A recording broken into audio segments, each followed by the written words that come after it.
అందం అంటే గుణం. అమ్మాయి నయుండి చెప్తున్నా, I don't want people to call me beautiful. దాని బదులు నీది కష్టపడే తత్వం, నీలో కరుణ ఉంది, నీకు ధైర్యం ఎక్కువ, నువ్వు తెలివైన దానివంటే నాకు సంతోషం.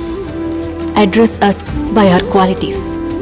ఎంఎస్ సుబ్బలక్ష్మి అంటే భక్తి, అందం కాదు. మదర్ తెరెసా అంటే కరుణ, అందం కాదు. ఐన్ ర్యాండ్ అంటే తత్వం, అందం కాదు. సరస్వతి అంటే విద్య, దుర్గా అంటే ధైర్యం, గౌరీ అంటే తపస్సు, లక్ష్మి అంటే శుభం. ఇలా ఏ దేవతనైనా ఆమె క్వాలిటీస్ కోసమే పూజిస్తారు, ఆమె అందం కోసం కాదు. నీ గుణాలే నీ సంతకమవుతాయి, నీ అందం కాదు. అందుకే ప్రపంచము మగాళ్ళలో కాదు, ఆడదే ఆడదాన్ని అందాన్ని దాటి చూసుకోగలగాలి. అలా అందాన్ని దాటి చూస్తే ఆడదానిలో ఒక సముద్రమే కనపడుతుంది. గుణాలతో నిండిన ఒక దేవతే దర్శనమి